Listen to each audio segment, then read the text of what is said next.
बहुत बहुत स्वागत है सबकी तरफ से। और हम सब वेट कर रहे हैं आपसे सुने विशालाक्षी मंडप की स्टोरीज। तो भैया कैसे शुरू हुआ जय ये, व्हाई गुरुदेव। डिड वी हम्म। भैया कैसे शुरू हुआ ये? आप तो मैकेनिकल इंजीनियर थे, कहाँ सिविल कर्म में लग गए। भैया कैसे शुरू हुआ ये सिलसिला? नहीं, मुझे तो खुद को ही नहीं पता था कि मैं इंचार्ज हूँ, है ना। तो आ, जब मैं आश्रम में रहना शुरू किया तो बहुत टाइम से गुरुदेव बोल रहे थे कि हमें बड़े हॉल की जरूरत है। हाँ, तो करेंगे करेंगे करके फिर एक दिन अपने एक डिवोटी है, उन्होंने प्लान्स लेके आए। फिर गुरुजी ने बोला कि नहीं, मेरे को तो 3 फ्लोर्स चाहिए। तो वो 3 फ्लोर्स का प्लान बना। फिर बोले नहीं नहीं, 5 फ्लोर्स चाहिए। और फिर बोले कि वो जैसे सुमेरु मंडप है ना, वैसे ही, लेकिन सुमेरु मंडप बीच में हॉलो है, ये पूरा कवर्ड चाहिए। तो फिर 5 फ्लोर्स का प्लान बना। और फिर कंस्ट्रक्शन जब एक्सकवेशन शुरू हुआ तो पहाड़ के ऊपर था। गुरुदेव बोले इतने बचे हुए जगह का क्या करेंगे। तो आर्किटेक्ट और कॉन्ट्रैक्टर ने कहा कि इसको तो फिलिंग करना है। तो गुरुदेव बोले नहीं नहीं, हाँ, उसको फिलिंग नहीं करना, उधर बेसमेंट बना देते हैं, है ना। तो वो बेसमेंट तो 2 और एक्स्ट्रा हो गए, तो 2 बेसमेंट और 5 फ्लोर, 7 फ्लोर्स हो गए। 7 फ्लोर 7 चक्रा के हो गए, है ना। तो ये सब चल रहा था, डिस्कशन वगैरह चल रहा था। और उस समय मैं आश्रम का मैनेजर था। तो मुझे ऐसा लगता था कि मेरा काम क्या है कि वो कंस्ट्रक्शन के लिए जो भी सुविधा चाहिए ना, वो मुझे देना है। उनको लाइट की जरूरत है, पानी की जरूरत है, रास्ता चाहिए, कहाँ से रास्ता निकालना है, अलग अलग चीज, हाँ, का क्या है वो मुझे करना है। फिर एक कंस्ट्रक्शन चल रहा था, कॉलम्स ऊपर आ रहे थे। फिर अचानक, है ना, कुछ कॉलम्स गुरुदेव के हिसाब से गलत जगह पे थे। वो ड्राइंग में तो थे, लेकिन वो गलत जगह पे थे। यानी वो जहाँ अपना स्टेज है, स्टेज के एग्जैक्ट सामने 3 कॉलम्स आ गए।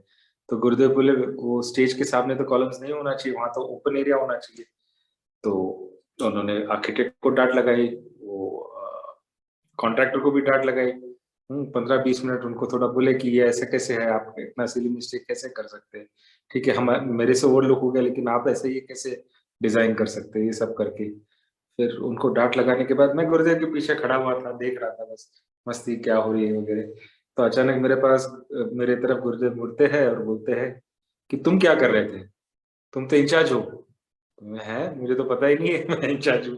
हाँ, लेकिन वो टाइम क्या, अभी भी ऐसा हूँ। मुन्ना भाई पिक्चर तो आई नहीं थी, लेकिन मेरा प्रिंसिपल तो वही था कि भाई ने बोला बापू दिखते हैं तो दिखते हैं। तो उन्होंने बोला कि मैं इंचार्ज हूँ तो हूँ, है ना। तो ये ऐसे प्रोजेक्ट करने के लिए दो ये होना चाहिए। एक तो सिविल इंजीनियरिंग का नॉलेज होना चाहिए, और दूसरा है प्रोजेक्ट मैनेजमेंट का नॉलेज होना चाहिए। केमिकल इंजीनियरिंग सीखा था, थोड़ा बहुत सिविल इंजीनियरिंग का नॉलेज था, कुछ सब्जेक्ट्स हमारे कॉमन थे।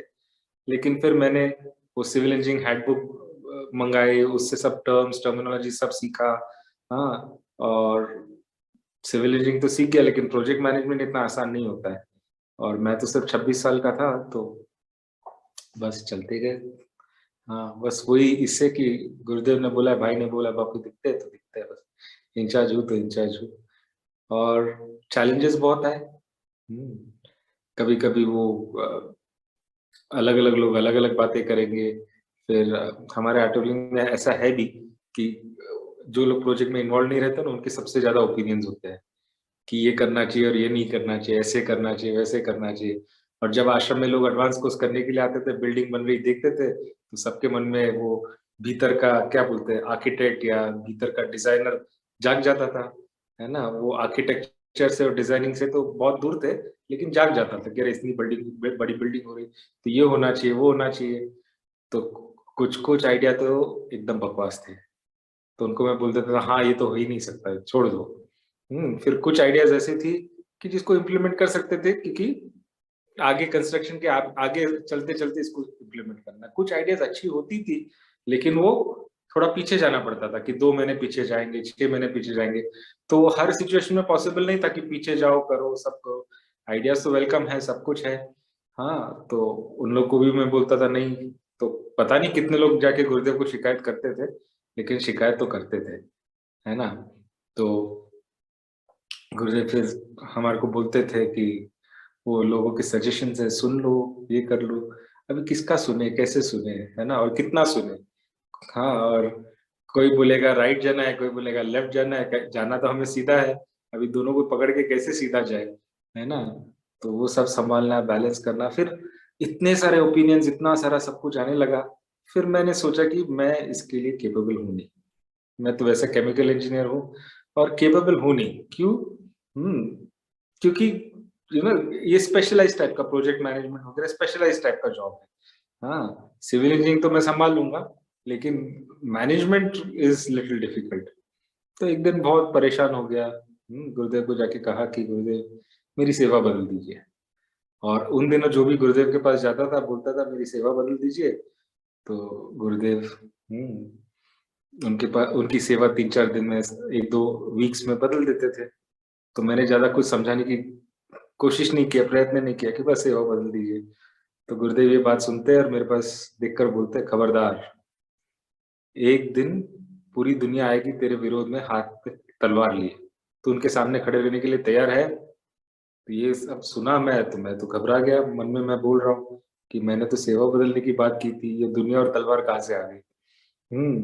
मन में ये भी सोच रहा हूँ कि ठीक है ना, सेवा नहीं बदलना है, कोई बात नहीं है। हाँ, लेकिन ये दुनिया तलवार ये सब बातें नहीं करना चाहिए ना, ये कहाँ से आ गया, है ना? और फिर मन में एक और विचार आया कि शायद मैंने बहुत लाइटली बोल लिया ना, तो गुरुदेव ने दे दिया मेरे को भी जम के ये दुनिया और तलवार वाली बात। अगर मैं थोड़ा स्ट्रांगली बोलता, तो शायद गुरुदेव की बातें कुछ अलग हो सकती थी। तो मैं सोच रहा था कि गुरुदेव जो बोल रहे हैं उसकी बात का रस निकाल कर मैं चलूँ आगे या फिर से अपना एप्लीकेशन डालूँ जोड़ के। तो वो कन्फ्यूजन में मैंने अपना सर झुका दिया। पता नहीं कितना टाइम, शायद 5-10 सेकंड हुए होंगे, शायद 2-3 मिनट होंगे। कितना टाइम हुआ मुझे पता नहीं। लेकिन जब मैंने मेरे सर को चेहरे को ऊपर किया, तो गुरुदेव का चेहरा मेरे चेहरे के सामने ऐसा। और मेरी आँखों में आँख डालकर देखते और बोलते हैं कि अगर मैं तेरे साथ हूँ, तो तू हार कैसे सकता है? हुँ, तो गुरुदेव क्या बोले मुझे समझ में नहीं आया। बस एक बात मुझे समझ में आई कि मेरी सेवा नहीं बदलने वाली है ना? तो चुपचाप मैं निकल लिया वहाँ से। अभी गुरुदेव के साथ रह के 29 साल हो गए। अलग-अलग कोर्सेज़ भी किया, इतने सारे सत्संग्स अटेंड किया। हाँ, वन एंड वन भी इतना सारा इंटरैक्शन हुआ, अलग-अलग नॉलेज गुरुदेव ने अलग-अलग टाइम पे दिया। लेकिन इन सब जो नॉलेज गुरुदेव ने दिया ना, ये एक लाइन मेरे लिए सबसे इम्पोर्टेंट है। ये मेरे को लगता है कि ये मेरे लिए बेस्ट लाइन है कि अगर मेरे गुरु मेरे साथ है तो मैं हार नहीं सकता हूँ। और ऐसा नहीं है कि सिचुएशन सब अच्छी-अच्छी आती है आठवले में आने के बाद। सिचुएशंस पर्सनल लाइफ में, प्रोफेशनल लाइफ में हर टाइम में चैलेंजिंग आती है ना? और जब भी ऐसी स्थिति आती है ना तो कभी न कभी मैं ये लाइन को याद कर लेता हूँ कि मेरे गुरु मेरे साथ है, मैं हार नहीं सकता हूँ। और उसी क्षण वो हिम्मत आ जाती है, मजबूती आ जाती है। कभी-कभी 2 दिन में प्रॉब्लम सुलझ जाता है, कभी 2 महीने लगते हैं, 2 साल लगते हैं, लेकिन है ना? एक बात निश्चित है कि हारेंगे नहीं। जीतेंगे कैसे और कब पता नहीं, लेकिन हारने वाले नहीं है, ये बात पक्की है। तो इसके आगे मैं एक ही बोलूँगा कि गुरु तो मेरे पर्सनल गुरु तो नहीं है ना, हम सबके गुरु हैं, है ना? तो शायद ये बात मुझे कही होंगी, लेकिन ये हम सबके लिए वैलिड होती है ना? कि अगर मेरे गुरु मेरे साथ है, तो मैं हार नहीं सकता हूँ, मैं हार नहीं सकती हूँ। ठीक है? भैया ये तो आपने गुरुजी ने इतना अच्छा बता दिया, ये बताया। मुझे पता है गुरुजी ने आपको बहुत बार डाँटा भी और बहुत बार अपने विज़न को चेंज किया। यू वर शेयरिंग दिस, कहीं से तो एम्फी थिएटर भी फिर शुरू हो गया बनना। तो भैया हाउ वाज़ दैट? कब-कब डाँटा और कैसे आपने झेला? नहीं, डाँट तो इतनी सारी डाँट खाई कि अभी याद भी नहीं कि कितनी डाँट खाई, है ना? और कितने बार तो मेरे को ऐसा लगता था कि मेरे तो कोई दोष है ही नहीं, मैं डाँट खा रहा हूँ बस, है ना? लेकिन वो एक जो लाइन मैंने कहा ना, भाई ने बोला बापू दिखते हैं तो दिखते हैं। तो यहाँ मैं 2 स्टोरी बताता हूँ। एक एम्फी थिएटर की स्टोरी बताता हूँ और उसके बाद एक और स्टोरी बताता हूँ। तो अभी इनॉग्रेशन के लिए 7-8 महीने रह गए थे। पहले अक्टूबर का इनॉग्रेशन प्लान किया था। तो फरवरी मार्च की बात थी। तो गुरुदेव बोले कि है ना अभी इनॉग्रेशन में तो बहुत सारे लोग आने वाले हैं, तो हमें बाहर एक एम्फी थिएटर की ज़रूरत होगी। फिर उन्होंने एक आइडिया बताया कि उधर है ना वो स्टोन के आर्चेज़ बनाएँगे, उसमें से क्रीपर्स आएँगे, फिर 1-2 जगह पे हम फाउंटेन्स लगाएँगे, वॉटरफॉल लगाएँगे और फिर छोटे-छोटे गार्डन्स और उधर बैठ के मेडिटेशन करने की जगह। तो उन्होंने जैसा बोला ना तो अपने पास आर्किटेक्ट्स थे, तो उन्होंने सब कॉन्सेप्ट बनाया, ड्राइंग बनाई, डिजाइन बनाया, कॉस्ट भी वर्कआउट कर लिया। 2-3 दिन 3-4 दिन के बाद गए गुरुदेव के पास, तो गुरुदेव में प्लान दिखा ही नहीं। फिर एक और आइडिया बताने लगे कि नहीं नहीं ऐसा करना चाहिए, है ना, उधर थोड़े सा ट्रीज होना चाहिए, ट्रीज के नीचे छाव और छाव के नीचे बेंचेस वगैरह, सब एक नया आइडिया दिया। तो वो आइडिया को लेके फिर हमने ड्राइंग्स बनाया, फिर कॉस्ट वर्कआउट किया, फिर 3-4 दिन के पास गए, गुरुदेव ने वो प्लान भी दिखा नहीं। तो ऐसा करते करते है ना, 1-1.5 महीने में हमारे पास 8-10 प्लान्स बन गए। और गुरुदेव ने एक भी प्लान को नहीं देखा, एक भी कॉस्ट को नहीं देखा। और उसमें उनमें से एक प्लान ये था कि पुराने आश्रम में जो एम्फीथिएटर बना है ना ब्रिक्स का, हाँ, तो वैसे भी एक बना के देखते हैं, तो वो भी प्लान रेडी था। फिर गुरुदेव 2 महीने के लिए ट्रैवल करने वाले थे और उन्होंने प्लान फाइनलाइज नहीं किया। तो मैंने गुरुदेव को बोला कि गुरुदेव ये आपको फाइनलाइज करना पड़ेगा, नहीं तो इनॉग्रेशन के पहले तो मैं ये एम्फीथिएटर कंप्लीट नहीं कर सकता हूँ। तो गुरुदेव बोले ठीक है, मैं कल जाने वाला हूँ, कल जाते जाते मैं पहले उधर आऊंगा, फिर फाइनल करके जाऊंगा। तो आए, फिर जाते जाते बोल दिए कि ठीक है, वो पुराना आश्रम में एम्फीथिएटर है ना, उसके जैसे बना दो ब्रिक का। तो मैंने बोला ठीक है। तो 2 महीने के बाद गुरुदेव आए, तो वो पूरा कंस्ट्रक्शन बन गया था, छोटे छोटे वॉल्स बन गए थे और लॉन लगाने की तैयारी कर रहे थे। और गुरुदेव आए टूर से, और जैसे ही आए, उसको देख के बोलते किसने बोला तुम्हारे को ये बनाने की। और मेरी तो आदत थी कि मैं तो कभी बोलता ही नहीं था कि गुरुदेव आपने बोला, है ना, तो चुप रहा। तो बोले इतनी सुंदर बिल्डिंग बन रही है और इतना भद्दा सा एम्फी थिएटर, है ना, वो राउंड राउंड स्ट्रक्चर और इधर ये रेक्टेंगुलर ब्रिक्स, ये मैच ही नहीं है, कुछ भी नहीं है। वो इतना कलरफुल रहेगा और ये अर्थ कलर, टोटल मिसमैच। किसने तुम्हारे को आईआईटी की डिग्री दी, किसने तुम्हारे को ये दिया। और बहुत डांट लगा अलग अलग जगह पे। तो एक जगह पे गए, उधर से देखे, बोले बहुत भद्दा लग रहा है, दूसरी जगह पे गए, बहुत भद्दा लग रहा है। ऐसे 8-10 जगह पे गए और बोले देखो इधर से भी भद्दा लग रहा है, मैंने किसी भी एंगल से अच्छा नहीं दिख रहा है, ऐसे बोल रहे थे। कि मैं सोच रहा हूँ कि कैसे इसको कोई एंगल से अच्छा दिखे, कैसे इसके बारे में मैं प्रेज करूं, है ना। लेकिन ये किसी भी एंगल से अच्छा नहीं लग रहा है। फिर वो जहाँ महावीर हॉल है ना, वहां गए, और साथ में 60-70 लोग थे, तो सबके सामने मैं डांट खा रहा था, है ना। तो उधर गए, फिर मेरे को एक कॉर्नर में लेके गए। वैसा सर्कुलर बिल्डिंग है, कॉर्नर तो है नहीं उधर, हाँ, लेकिन एक साइड पे लेके गए। और फिर मेरे से बात करने लगे, सबको थोड़ा दूर रख दिया, मेरे से बात करने लगे। और बार बार बोल रहे थे कि किसने बोला, मुझे ये बताओ, मैं उसको बहुत डांट लगाऊंगा, ऐसे कैसे बोल दिया उसने, ये कैसे कर दिया, वो कर दिया। मैं चुप रहा। तो फिर वो 15-20 मिनट बात करने के बाद गुरुदेव ने मेरे को कन्विंस किया कि मैं नाम बताओ कि किसने ये बनाने के लिए बोला। तो मैं ये बोलने वाला था कि गुरुदेव आप ही ने तो बोला है ये बनाने के लिए। तो मैंने कहा गुरुदेव आप ही ने, उसके आगे मेरे को सेंटेंस कंप्लीट करने को ही नहीं दिया। देख मेरे को देखकर बोलते बहुत अच्छा बना है ना, सुंदर है ना, है। जब तक आपका नाम नहीं था तब तक तो भद्दा है, ये है वो है, जैसे मैं आप ही ने बोला बहुत सुंदर है, फिर अलग अलग जगह, हाँ यहाँ से तो बहुत अच्छा लग रहा है, यहाँ से तो बहुत अच्छा लग रहा है, ऐसे। और मैं टोटली शॉक्ड, ये क्या हो गया भाई, है ना। उनका नाम आया तो एकदम सब अच्छा हो गया, जब तक उनका नाम नहीं था तो सब भद्दा है, ये है, उल्टा पुल्टा है। तो मेरे को समझ में नहीं आया, डांट तो खाया, सब किया, लेकिन ये बात समझ में नहीं आई। हम्म फिर दूसरी स्टोरी, ये स्टोरी का, वो दूसरी स्टोरी का कंक्लूजन मैं एंड में बताऊंगा, ठीक है। तो दूसरी स्टोरी ये थी कि अभी इनॉग्रेशन फाइनल डेट हुआ 16 to 19 जनवरी, और 24 दिसंबर को गुरुदेव जर्मनी गए 7-8 दिन के लिए। हाँ, और 24 दिसंबर को वो गए रात को फ्लाइट लेके, और 25 को वो लैंड होते ही मेरे को सेल फोन पे कॉल कर लिया उन्होंने। और 25 को है ना, मेरे को मेरी मेरी मेरी तबीयत ठीक नहीं थी, है ना, मेरे शरीर में बहुत पेन था, है ना, फीवर लग रहा था। तो मैं सोचा कि मैं 1-2 घंटे जाता नहीं, लेकिन उतने में गुरुदेव का फोन आया, तो वो पूछ रहे थे कि इधर क्या हुआ, उधर क्या हुआ।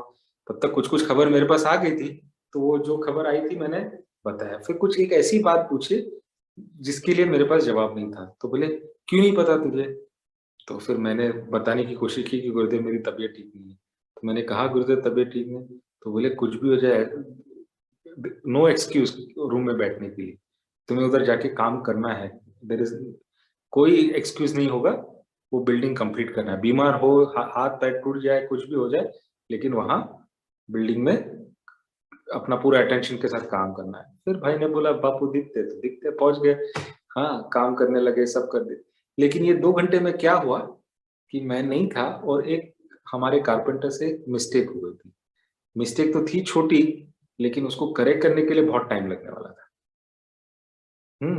तो मैंने तो अपने टीम को बोला नहीं, इसको तो अभी के अभी करेक्ट करो। तो बोले देखो इसको करेक्ट करेंगे तो कम से कम 2 दिन लगेगा, और हमारे पास इतना टाइट टाइम लाइन है कि फिर हम बिल्डिंग टाइम पे नहीं कंप्लीट कर पाएंगे। तो किसी तरह उन्होंने मुझे कन्विंस किया कि हम वो इनॉग्रेशन के बाद इसको करेक्ट करेंगे, अभी नहीं करेंगे, करेंगे लेकिन इनॉग्रेशन के बाद। मैंने बोला ठीक है। ठीक है तो ठीक है। फिर 1 या 2 तारीख को गुरुदेव आए। तो आए तो शाम का टाइम था, 5:30 बजे आए। सुबह भी एक चक्कर लगा के गए थे, फिर शाम के टाइम आए 5:30-6 बजे, और उनकी नजर सीधा ये जो मिस्टेक हुआ उसी पर। तो फिर से डांट खाया, ये क्या बना दिया, इतना सबके नजरों के सामने आएगा, इसको छुपा भी नहीं सकते। फिर से किसने तुम्हारे को आईआईटी की डिग्री दी, बताओ, है ना, ये क्या चल रहा है तुम्हारा। मैं तुम्हारे को सपोर्ट करता हूँ और तुम अपनी मनमर्जी करते हो, ये करते हो। तो 10-15 मिनट डांटते रहे, मैं चुप रहा। डांट रहे, ठीक है, गुरु के गुरु की डांट में भी कुछ अच्छा ही काम होना है, ऐसा सुन रहा था। फिर 15 मिनट के बाद बोलते हैं अच्छा बताओ क्या हुआ, बताओ। तो गुरुजी मैं ऐसा सोच रहा था। हाँ, तुम्हारी सोच की वजह से ही ऐसा हुआ। फिर 15 मिनट डांटते रहे। तो ऐसा करते करते वो 7-8 बार कुछ बोलने के लिए मुझे बोले, और जैसे मैं बोलने वाला था तो वो फिर से डांटना शुरू हो गए। तो ये 2-2.5 घंटा चलता रहा, और मेरे लाइफ में मैंने पहले टाइम देखा है कि गुरुदेव सत्संग मिस किए। हम्म तो फाइनली गुरुदेव को हमने कन्विंस किया कि गुरुदेव ठीक है, हम लोग ऐसा करेंगे कि कल इसको रिपेयर करेंगे, रात रात भर काम करेंगे, इसको रिपेयर करेंगे। तो गुरुदेव बोले आज करो। मैंने कहा गुरुदेव आज पॉसिबल नहीं है, सामान वगैरह लाना पड़ेगा, लेबर अरेंज करना पड़ेगा, सब कुछ करना पड़ेगा। तो गुरुदेव बोले ठीक है। हम्म तो कैसे तो गुरुदेव शांत हुए, फिर वो अपनी गाड़ी में जाके बैठ गए। और वो निकलने ही वाले थे, और मैं बिल्कुल पीछे खड़ा था, क्योंकि गुरुदेव को तो एक छोटी सी मिस्टेक दिखी है ना, मेरे को तो पता है कि 20-25 मिस्टेक और है उधर। तो गुरुदेव देखने के पहले, है ना, कल सुबह तक, है ना, इसको सब ठीक कर दूं कि और डांट नहीं खाना है। तो मैं पीछे खड़ा था, तो गुरुदेव की गाड़ी थोड़ी सी आगे गई, फिर रुक गई, और गुरुदेव का चेहरा वहां से बाहर, प्रशांत। तो मैं बोला अभी क्या हो गया, एक और मिस्टेक आ गया कि क्या। तो डरते डरते गया। फिर मेरे को देखकर बोलते तूने खाना खाया। मैंने बोला नहीं गुरुदेव।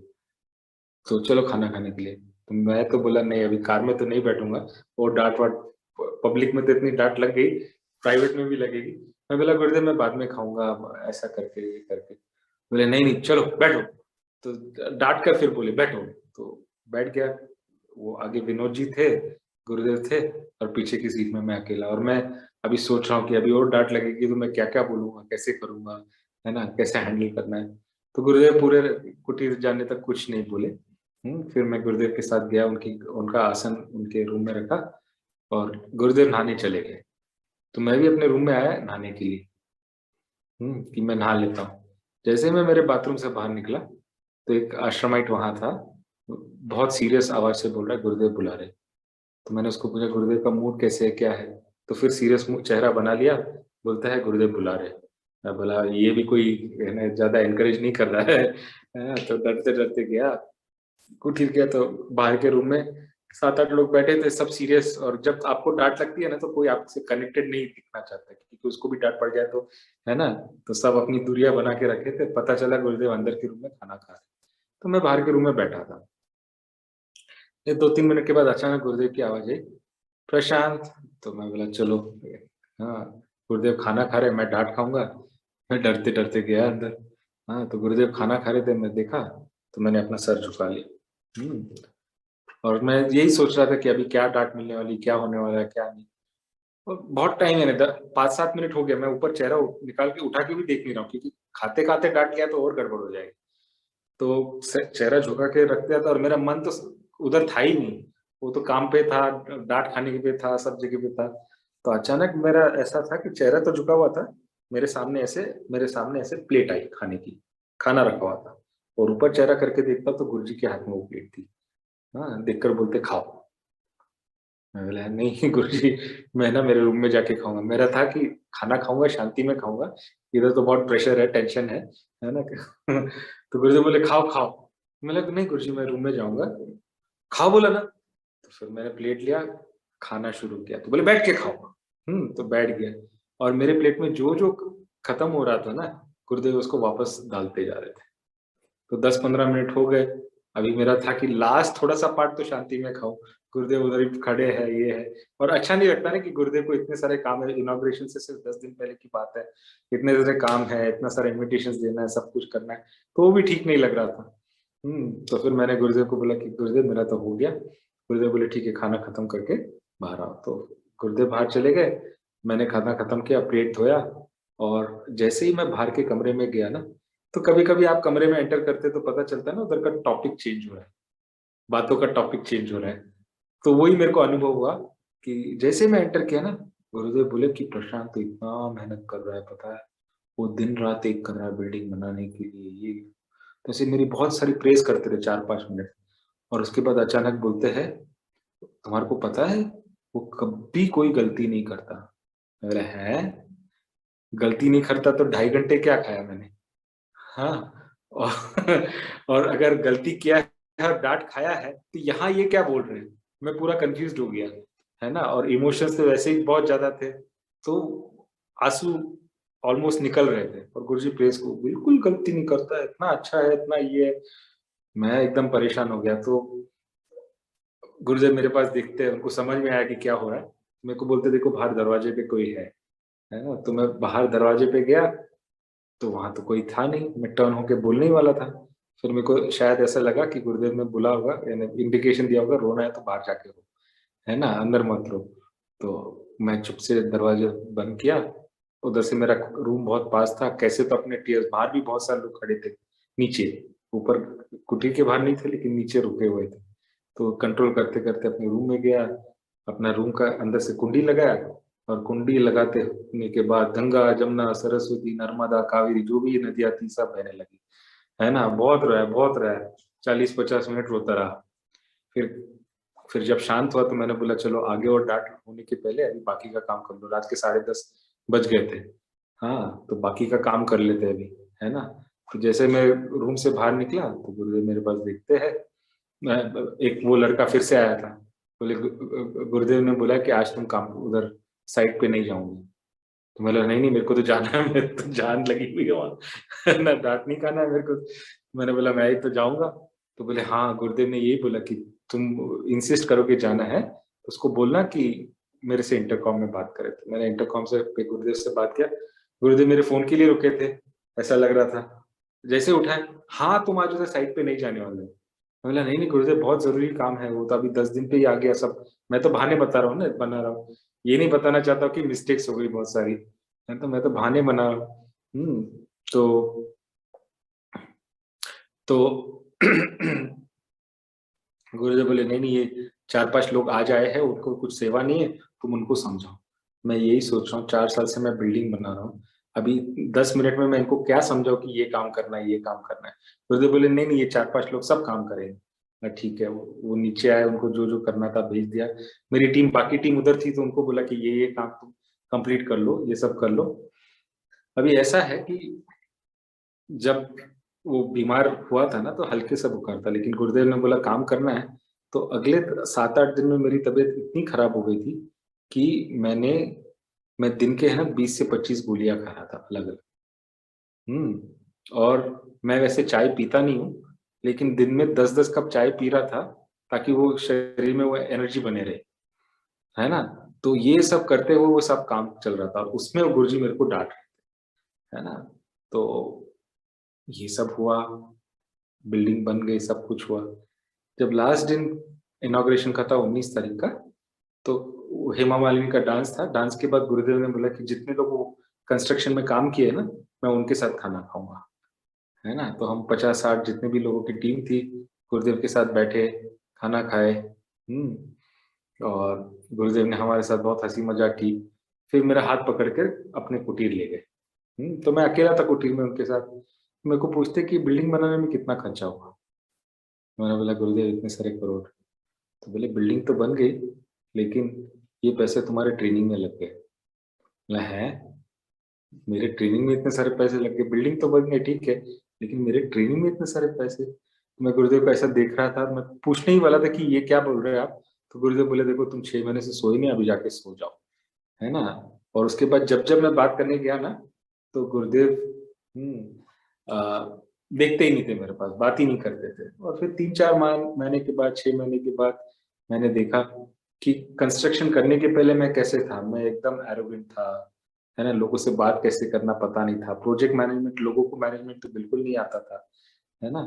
लेकिन जब कंस्ट्रक्शन कंप्लीट हुआ तो एक टाइम पे 4-5 हजार लोग काम कर रहे थे, 55 एजेंसीज काम कर रहे थे, और इतना ये था, है ना। तो यही तो है। और फिर मैं वही देख रहा था कि मैं इतना बीमार था, है ना। एक नॉर्मल आदमी भी अगर वो कुछ बोलने की कोशिश किए और करे और सामने वाला 2-3 बार भी नहीं सुने, तो हम लोग क्या बोलते हैं, छोड़ो ना, तुमसे बात ही नहीं करना, क्योंकि तुम्हारे को सुनने में इंटरेस्ट नहीं है। अभी गुरुजी जैसा व्यक्ति को वो अगर बोले तो 1 सेकंड में हम सब कर दे, लेकिन वो बेवजह का डांटते रहे, तुम्हारी बात सुनने के लिए तैयार नहीं है, उस टाइम पे भी मन को शांत रख पाना, वही तो ट्रेनिंग है ना। कि कुछ भी हो जाए अपने मन को शांत रखना है, कि सॉल्यूशन निकालना है। और फिर मैंने वो पर्सपेक्टिव से फिर अलग अलग जो गुरुजी ने डांट लगाई, अलग अलग खेल खेला, वो फिर समझ में आने लगा कि वो पूरी ट्रेनिंग में ना गुरुदेव मेरे साथ वो दुनिया जैसे करती है ना वैसे कर रहे थे। दुनिया में भी लोग जैसे वो एम्फीथेटिक जो स्टोरी है, तो दुनिया में भी लोग है ना तुम्हारे को दोषी करते रहेंगे, और जैसा उनको पता चलेगा कि उनके कारण ये हुआ, तो सब अच्छा अच्छा बोलने बोलेंगे कि मैं तो ऐसा करता ही नहीं, मैं तो बहुत अच्छा हूँ, मैं तो ये बहुत अच्छा बना है ना। तो वो पूरे ट्रेनिंग में अलग अलग टाइप से, जैसे दुनिया हमारे साथ उल्टा सीधा व्यवहार करती है ना, वैसे गुरुदेव मेरे साथ और हमारी टीम के साथ वो व्यवहार कर रहे थे। और वही तो ट्रेनिंग है ना, कि अलग अलग सिचुएशन, और गुरुदेव जैसा व्यक्ति करे तो भाग भी नहीं सकते। दूसरे से तो भाग सकते हैं, उनको अवॉइड कर सकते हैं, भाई उससे मिलना ही नहीं है। अभी गुरुदेव को कैसे बोले कि नहीं मिलना है आपसे, है ना। तो साथ में पकड़ के ऐसा ऐसा धीरे धीरे धीरे धीरे, हाँ, वो ट्रेन करते गए, है ना। तो अभी भी उनकी ट्रेनिंग चलते रहती है, ऐसा नहीं है कि विशाल लक्ष्मी मंटर के साथ ट्रेनिंग हो गई। हाँ, वो गुरु है, वो तो अलग अलग रास्ते निकालते हैं ट्रेनिंग देने के लिए।